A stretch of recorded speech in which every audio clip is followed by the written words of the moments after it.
Através do seu departamento de treinamento pós-vendas, a General Motors elaborou mais esta instrução programada. Só para lembrar, instrução programada é um sistema integrado de comunicação escrita e visual. São fascículos e fitas destinados a apresentar os conhecimentos com simplicidade e dinamismo. Os fascículos estão divididos em capítulos e, ao final de cada um, existe um questionário para avaliar o seu aprendizado. Os questionários devem ser enviados ao Departamento de Treinamento Pós-Vendas da General Motors, para que o treinando receba um selo, certificando seu aperfeiçoamento e a concessionária tenha confirmada a sua participação. Agora, antes de assistir a este módulo, é muito importante que você já tenha visto a instrução programada de apresentação dos sistemas de injeções eletrônicas e também que tenha lido na apostila sobre este módulo, o MPFI.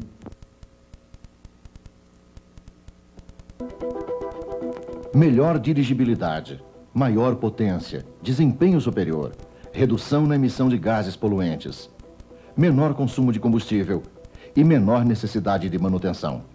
Tudo isto o motor ganha com a injeção eletrônica MPFI. Os primeiros veículos equipados com MPFI incorporavam um sistema analógico. Porém, a partir de 1991, o sistema MPFI incorporou o módulo EZK, passando a ser mapeado. Através deste vídeo, vamos saber exatamente como se faz para diagnosticar falhas nos veículos equipados com este sistema de injeção eletrônica. Quando o veículo chega no concessionário com um defeito reclamado, cabe a você entender o que está acontecendo para solucionar. Na sua apostila de MPFI, você tem um esquema para detectar a causa. Como, por exemplo, o motor não entra em funcionamento ou entra com dificuldade. O que pode ser? Pode ser algum problema relacionado com o sistema de alimentação de combustível. No tanque, na bomba, na válvula diafragma, no filtro de combustível, no regulador de pressão, nas válvulas injetoras, ou até mesmo falta de combustível, por que não? Este defeito pode estar na linha de alimentação ou de ar. Você deve testar tanto sensores como válvula de vazão e temperatura do ar, válvula auxiliar do ar. Pode ser também uma falha elétrica. Por isso, verifique o módulo, o relé de comando, o sensor de temperatura do motor, o chicote elétrico, principalmente quanto a mau contato. Mas todas estas informações você encontrará na sua apostila. E os testes veremos a seguir neste vídeo. Nós vamos abordar cada componente, suas possíveis falhas e como diagnosticá-las. Para facilitar a diagnose, as concessionárias GM receberam já um kit contendo um adaptador, manômetro, multímetro, lâmpada de testes e acionador do controle remoto. Nós vamos começar pelo módulo ECM. Este módulo é o cérebro do sistema MPFI. Ele fica aqui, abaixo do porta-luvas. E antes de qualquer diagnóstico, aproveite para checar se a numeração aqui do módulo confere com o modelo do veículo que está sendo utilizado. Esta tabela você encontra aí, na sua apostila. Bem, mas por que é que vamos testar o módulo ECM e a sua alimentação? A resposta é: sempre que for notado qualquer um dos seguintes problemas. Ou o motor não entra em funcionamento, ou custa pegar. Às vezes pega, mas morre em seguida. Começa a falhar em quaisquer condições. Veja, primeiramente, se não há presença de zinabre entre os terminais. Agora, vamos instalar este conector do adaptador ao módulo. E este outro conector ao chicote do veículo. Feito? Então estamos prontos para começar os testes. Conecte a lâmpada de teste aqui, nos bornes 4 e 5 da sonda. O borne 4 é uma corrente que vem da posição 50 da chave de ignição. O borne 5 é massa do sistema. Se a lâmpada de teste acender, é sinal de que existe um sinal positivo e um sinal negativo. Se a lâmpada não acender, é preciso checar qual dos dois sinais está faltando. Para isso, verifique primeiro o borne 4, introduzindo uma das extremidades, assim, e a outra extremidade, a massa. Agora, dê partida no motor. E verifique se a lâmpada acende. Ela deve apagar quando o motor começar a funcionar. Caso isso não ocorra, sabemos que o problema está neste terminal. Pode ser mau contato ou rompimento do cabo. Para checar, devemos medir a continuidade elétrica do borne 4 ao terminal 50 da chave de ignição. Agora nós vamos verificar o borne 5. E para isso necessitamos de um ohmímetro. Atenção para um detalhe muito importante. Sempre que você fizer qualquer medição com um ohmímetro, é vital desconectar os cabos da bateria. Não esqueça. Então, vamos checar o borne 5, ok? Como você já sabe, os valores das medições de continuidade elétrica podem não ser iguais a zero, pois todos os condutores possuem uma resistência interna. Introduza uma das extremidades do ohmímetro no terminal 5 da sonda e a outra num ponto massa do veículo. Veja se há continuidade elétrica. Se não houver, o problema é falta de massa no sistema. Faça o teste agora nos bornes 9 e 5 do adaptador. Não esqueça de ligar novamente os cabos da bateria. Dê partida no motor. A lâmpada de teste deverá acender. Cheque se existe continuidade elétrica do borne 9 ao terminal 87B do conector do relé. Nos veículos que possuem o sistema EZK, o relé fica atrás da caixa de fusíveis. Com essa verificação, ficamos sabendo se o defeito está no chicote ou não. Bem, agora vamos à verificação do relé.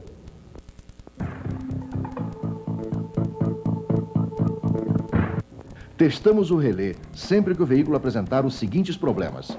O veículo demora para entrar em funcionamento. O motor pega, mas logo morre. Quando começamos a trabalhar no relé, vamos notar este fusível aqui. Verifique se ele está bom.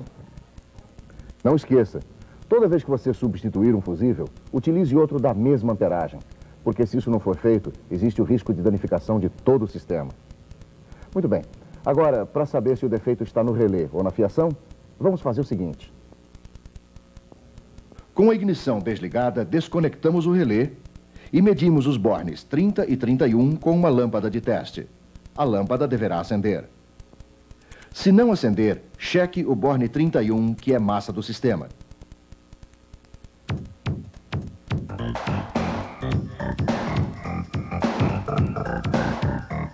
Se ele estiver ok, vamos checar o borne 30, que é positivo e está ligado à caixa de fusíveis. Verificamos a continuidade elétrica do fio e do fusível.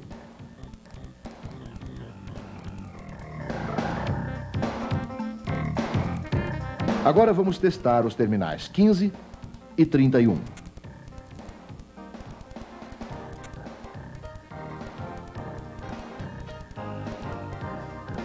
Para isso, ligamos a ignição. Se a lâmpada de teste acender, tudo está ok. Caso ela não acenda, devemos checar a ligação do terminal 15 à caixa de fusíveis.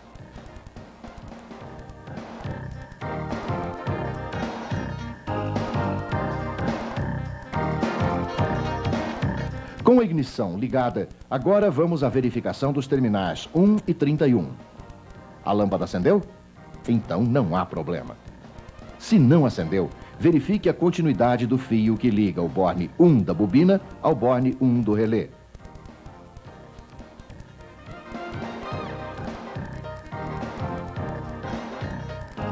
Vamos dar partida ao motor e medir os terminais 50 e 31. Se a lâmpada acender, ligação 100%. Não acende? Cheque o fio da chave de ignição ao relé. Agora vamos testar o acionamento da bomba de combustível, conectando o relé e acionando a partida. Introduza a lâmpada de teste entre os bornes 31 e 87. Se a lâmpada acender, tudo perfeito. Caso contrário, será preciso substituir o relé. Outro teste. Ligue a lâmpada nos bornes 31 e 87B. Acione o motor. Caso a lâmpada acenda, a ligação está ok. Se não acender, hora de substituir o relé. Agora, com a ignição ligada, mas sem dar na partida, ligue o adaptador da sonda nos terminais 1 e 5. No sistema sem EZK, a lâmpada deverá acender bem fraca, somente o filamento. Já nos sistemas com EZK, a lâmpada vai acender forte, normal. Ao dar partida, a lâmpada deverá piscar fortemente. Se não acender, é preciso verificar este fio, que vai do relé ao módulo. Ou então este fio marrom, que vai do conector à massa, aqui. Como se sabe, um dos grandes problemas em componentes eletroeletrônicos é a falta de massa no sistema. Para checar isso, devemos utilizar um ohmímetro. Verifique os terminais 13 e 25 do adaptador das sondas, os quais são massa do sistema.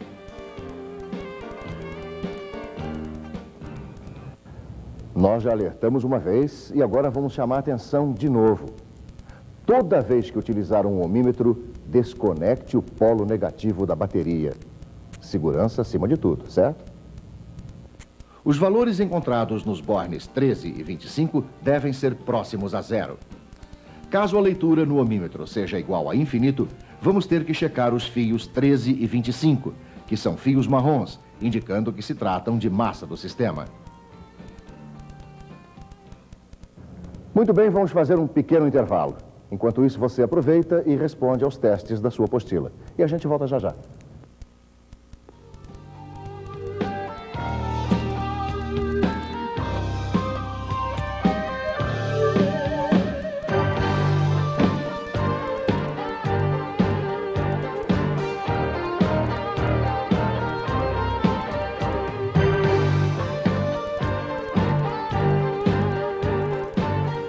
Então, vamos retomar os diagnósticos com a MPFI.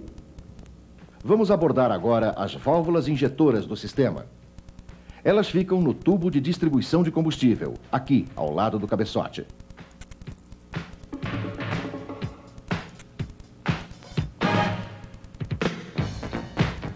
E por que deveremos testá-las?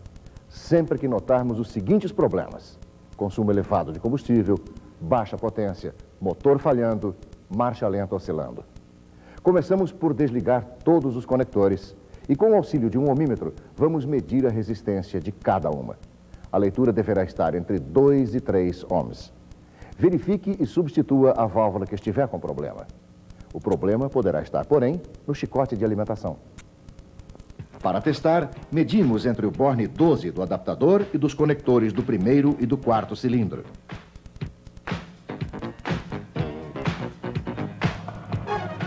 O valor encontrado deverá ser igual a zero em um dos terminais. No outro, deverá ser infinito. Se isso não ocorrer, então o defeito será do chicote. Agora, faça da mesma maneira, utilizando o borne 24 do adaptador da sonda para testar o segundo e terceiro cilindros.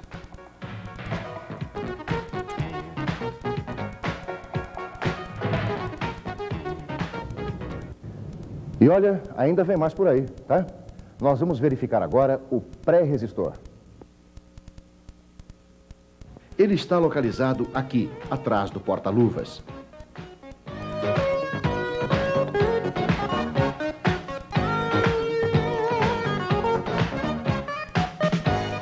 Esse conjunto de resistores deve ser testado se apresentar um dos seguintes problemas: o motor faltando potência, ou falhando, ou consumindo exageradamente. Este componente abrange 4 resistores ligados em paralelo e, para seu teste, devemos introduzir uma das extremidades de um ohmímetro no terminal 5 do conector do pré-resistor e a outra nos terminais 1, 2, 3 e 4. A leitura deverá se situar entre 5,5 e 6,5 ohms. Se os valores não forem esses, substitua os pré-resistores, pois deverão estar rompidos ou em curto. Agora, se estiverem dentro do especificado, então o defeito poderá estar na fiação.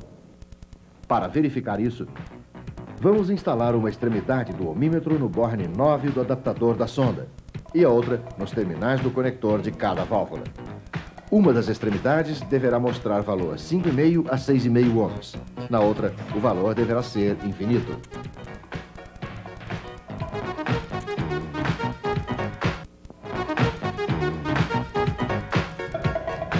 Quando o motor estiver com volume elevado de CO em marcha lenta ou falhando, deve-se verificar o interruptor da borboleta de aceleração, este aqui. Porque a borboleta pode não estar abrindo ou fechando totalmente, e isso pode ser corrigido regulando-se o cabo do acelerador. Existe uma maneira prática de verificar o problema antes de se fazer qualquer teste. Você pode dar um leve toque no cabo de acionamento e escutar aquele ruído típico de contato que se abre. Um problema característico do interruptor da borboleta de aceleração é que seus contatos se carbonizam. Para checar isso, deve-se medir os terminais 2 e 18 da válvula. O valor encontrado deve ser igual a 0. Se a leitura der igual a infinito, o interruptor deve ser trocado. Agora, vamos repetir o teste entre os terminais 3 e 18 da válvula, porém com o cabo do acelerador totalmente acionado. O valor deve ser próximo a 0. Verificaremos agora a fiação utilizando o ohmímetro entre os terminais 14 e o 9. A leitura novamente deverá ser próxima a 0. Se der valor infinito, devemos substituir o chicote. Vamos a uma nova leitura entre os bornes 3 e 9, também com o cabo do acelerador totalmente aplicado. A leitura terá de ser novamente próxima a 0. Se não for, o chicote deve ser substituído.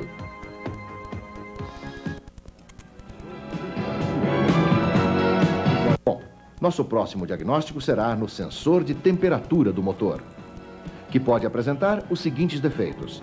O motor não pega, alta ou baixa porcentagem de monóxido de carbono, ou consumo excessivo de combustível. Para testar o sensor de temperatura, instalamos um ohmímetro nos terminais do interruptor, onde a leitura deverá se situar de acordo com a tabela que aparece na sua apostila. Se a leitura estiver em desacordo, troque o interruptor. Para checar se o defeito é na fiação, ligue um ohmímetro nos terminais 5 e 10 do adaptador. Viram que os valores caíram abaixo da metade do primeiro valor medido, pois o sistema é com EZK e esses bornes estão ligados em paralelo com o módulo.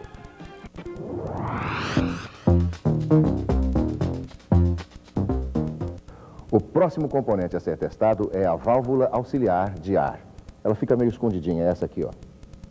E os defeitos que ela pode apresentar são os seguintes: deficiência na aceleração, variação na marcha lenta, motor demora a pegar. Para o teste, você deve desligar o conector da válvula auxiliar de ar e instalar um ohmímetro. O valor encontrado deve estar entre 25 e 70 ohms. Antes de testar a fiação, é preciso remover o relé de comando do seu conector. Caso contrário, os valores das leituras estarão fora das especificações e o chicote poderá ser desnecessariamente trocado. Agora, para testar a fiação, basta instalar o ohmímetro entre os terminais 9 e 13 do adaptador. Os valores encontrados deverão estar entre 25 e 70 ohms. Nós vamos ver agora este componente aqui, a válvula auxiliar do condicionador de ar. Ela fica localizada na mangueira da tubagem de admissão de ar. Você vai testá-la quando os seguintes defeitos estiverem ocorrendo. Marcha lenta está irregular. Alta ou baixa porcentagem de CO. A principal causa mesmo é o rendimento do motor cair ao ligar o ar-condicionado.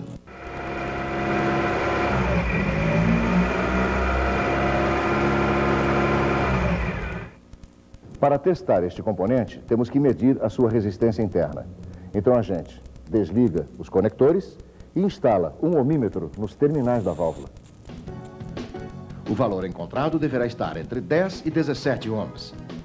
Para checar se o problema se localiza na fiação, você deve ligar uma lâmpada de teste no local da válvula e acionar o ar-condicionado. Se a lâmpada acender, tudo bem. Se não acender, devemos verificar o fio que vai da válvula ao compressor de ar-condicionado.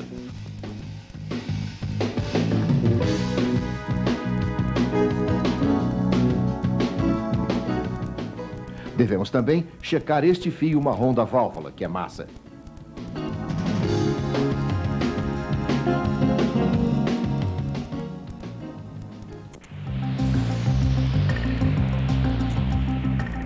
Vamos agora verificar o sensor de temperatura e vazão do ar. Este aqui. Ele fica neste local, aqui no compartimento do motor, do lado direito, próximo ao filtro de ar. É preciso testá-lo sempre que ocorrerem os seguintes problemas: o motor não pega ou funciona com dificuldade, consumo excessivo de combustível, marcha lenta irregular, motor falhando em quaisquer condições, aceleração deficiente, falta de potência no motor. Para testar este sensor, começamos removendo a caixa do filtro de ar e seu conector.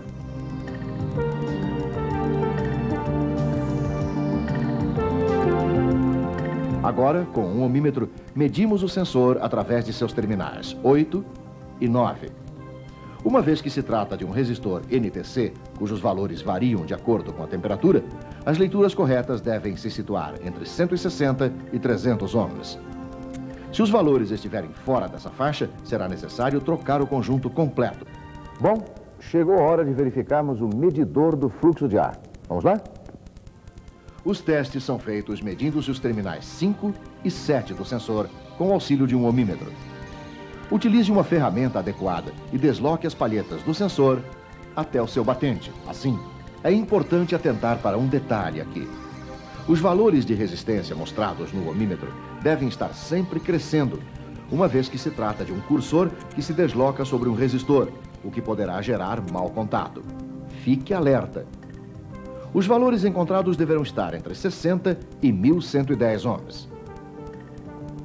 Agora, vamos conectar o ohmímetro nos terminais 5 e 8 do sensor. Os valores da leitura deverão estar entre 340 e 450 ohms. Caso contrário, o sensor deve ser trocado. Para testar a fiação, use o adaptador e introduza o ohmímetro nos terminais 5 e 8 do adaptador. Os valores deverão estar entre 100 e 200 ohms. Caso a leitura não esteja nesses níveis, verifique a passagem elétrica deste fio marrom que vai daqui do adaptador à sonda.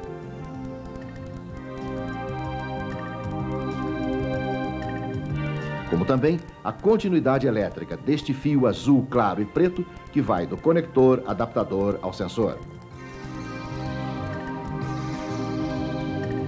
Também é preciso medir a resistência dos terminais 5 e 7 do adaptador, deslocando-se a palheta até o seu batente. Assim, a leitura deve se situar entre 60 e 1100 ohms.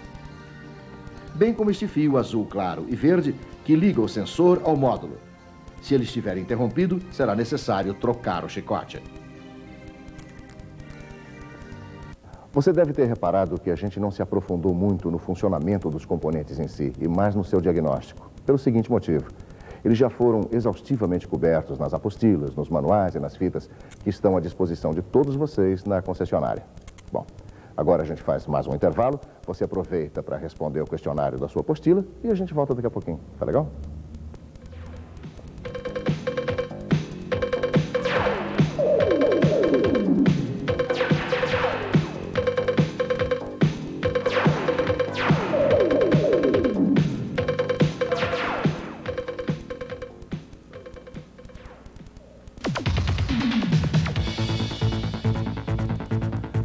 Bom, estamos de volta e vamos continuar verificando agora a bomba elétrica de combustível. A bomba elétrica fica aqui, na parte traseira, perto da roda do lado direito. Ela é protegida por esta chapa metálica. O fusível de proteção é este, o K5. A bomba elétrica deve ser testada quando ocorrerem defeitos como estes, entre outros. O motor não funciona. O motor falha. Ruído de passagem de combustível. Baixo rendimento, aceleração deficiente.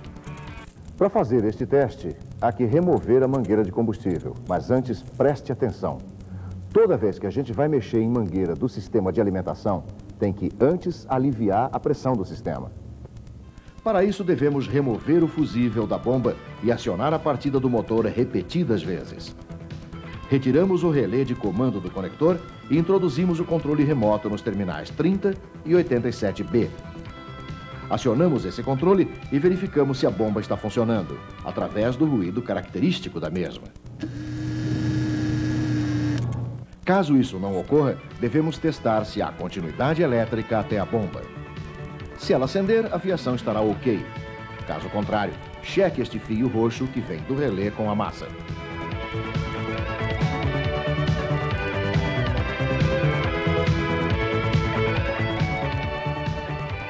Verifique também se este fio marrom, aqui, da bomba à massa, não está interrompido. Agora vamos medir a pressão do sistema. Para isso, instalamos o manômetro na mangueira de entrada de combustível aqui no coletor de admissão, acionando o controle remoto. Verificamos a pressão do sistema, que deve estar entre 2,8 e 3,2 bar na entrada do tubo de distribuição. Se a leitura for superior a esses valores, devemos retirar o manômetro e instalá-lo na saída da bomba. Se a pressão for igual a 3 bar, devemos verificar se existe qualquer obstrução na linha de retorno do combustível. Se não houver, é preciso então substituir a válvula reguladora de pressão. Caso a pressão constatada na saída da bomba continue alta, o defeito estará na bomba. E agora, vamos supor que a pressão seja inferior a 3 bar. Agimos da mesma forma, quer dizer, instalamos o manômetro na saída do filtro e checamos novamente a pressão. Se ela estiver neste ponto igual a 3 bar, devemos checar a linha de combustível e o filtro quanto a obstruções. Se a pressão se mantiver abaixo de 3 bar, deveremos trocar o filtro. Através de um outro teste na bomba elétrica de combustível, podemos checar sua vazão. Para isto, removemos a mangueira do retorno do tanque e a colocamos num recipiente como este aqui, onde caiba 1 litro. Acionamos o controle remoto durante uns 25 segundos. Caso o volume seja maior que 0,7 litro, ou seja, 700 mililitros, o sistema estará ok.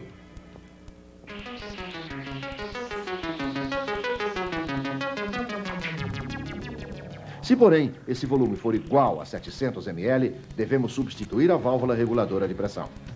Se o volume for menor de 700 ml, então deve-se trocar a bomba. Finalmente, vamos efetuar o teste de estanqueidade do sistema. Para isto, vamos instalar o manômetro na saída do tanque de combustível e acionar o controle remoto até o manômetro se estabilizar. Deve-se aguardar uns 20 minutos. Caso a pressão se mantenha após esse período acima de 1 bar, o sistema está ok. Se a pressão for inferior a 1 bar, temos de verificar se o problema se encontra na válvula reguladora de pressão ou na válvula de retenção, que fica dentro da bomba.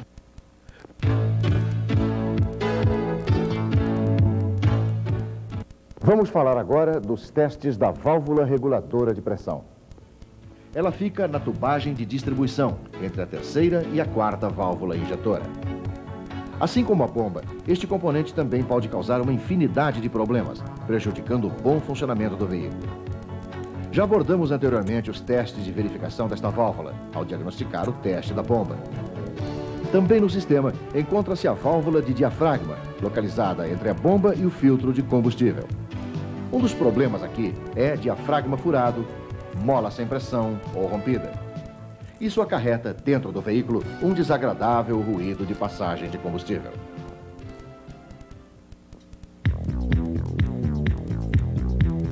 Já citamos antes neste VT que alguns testes abordam o sistema com EZK, sem EZK e suas diferenças. Então agora nós vamos conhecer um pouco melhor o sistema EZK, seus componentes e diagnósticos.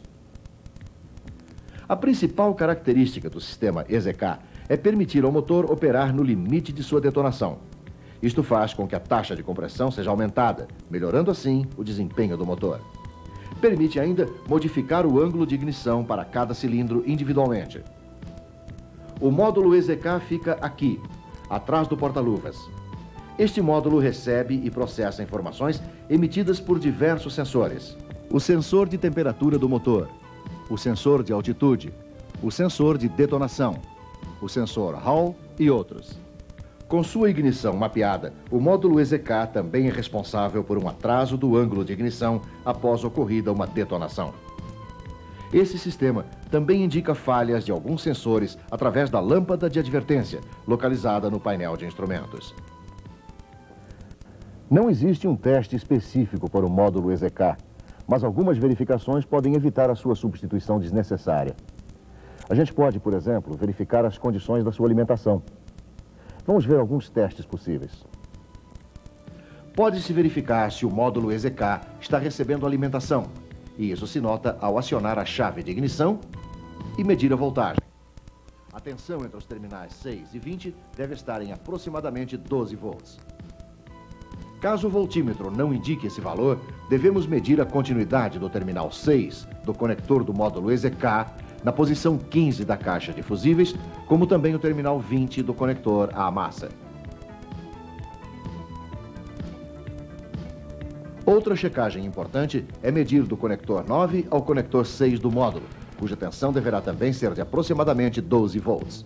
Se não for, devemos checar a passagem elétrica do terminal 9 do módulo ao terminal 14 da ECM.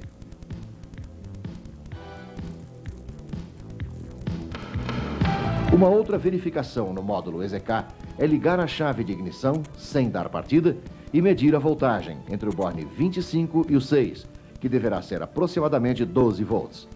Se não for, meça a continuidade elétrica entre o terminal 25 do conector do módulo ao conector do sensor da temperatura do motor.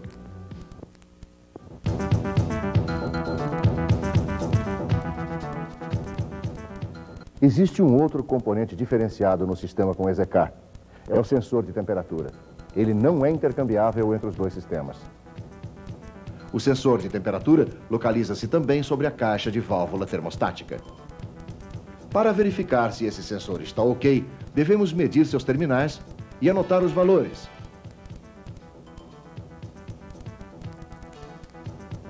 A seguir, medimos cada terminal individualmente e comparamos as leituras com o valor da massa.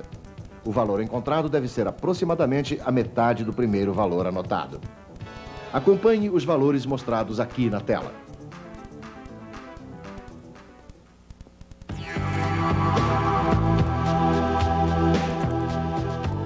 O sensor de altitude localiza-se próximo ao módulo EZK e tem a função de determinar qual a altitude do veículo em determinado momento. Um dos testes é medir a resistência em ohms de seus terminais. Medimos do borne 1 ao 2. O valor encontrado deverá ser de aproximadamente 2.200 ohms. Do borne 1 ao 3, o valor será de aproximadamente 3.000. E do borne 2 ao 3, aproximadamente 2.400 ohms. É bom não esquecer que os valores variam de acordo com a altitude em que se está trafegando. Maior a altitude, menor a pressão atmosférica. Vamos a outro teste agora. Com o motor em funcionamento, meça os bornes 3 e 2. A tensão prevista deverá ser aquela da bateria. Vamos medir também os terminais 1 e 3, cuja tensão deverá ser de aproximadamente 10 volts. Se não for, deve-se verificar a continuidade elétrica do terminal 2, fio marrom à massa.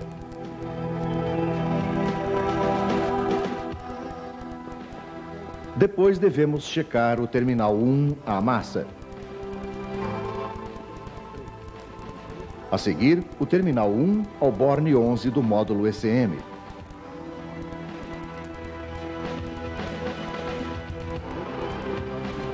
Bem como o terminal 3 ao terminal 9 do módulo ECM.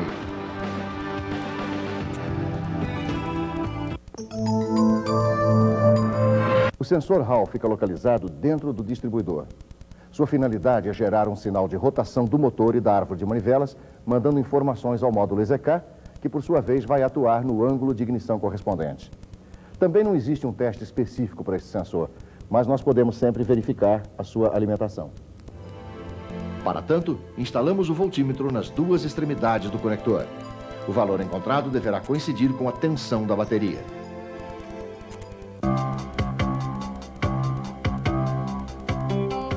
Aqui está o sensor de detonação. Ele fica nesta parte superior do bloco. Assim como o sensor de vácuo, ele faz parte integrante do módulo EZK, assim como o sensor de temperatura.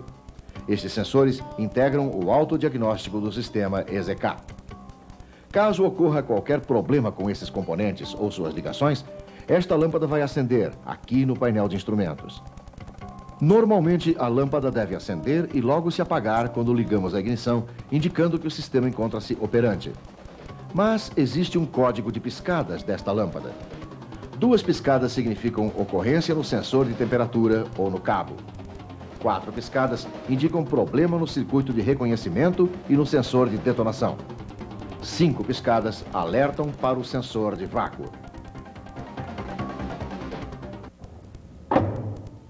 E aí está. Chegamos ao final da primeira etapa desta nossa instrução programada. Agora você responde as perguntas que estão na sua apostila e a gente torna a se ver muito em breve. É só esperar, tá?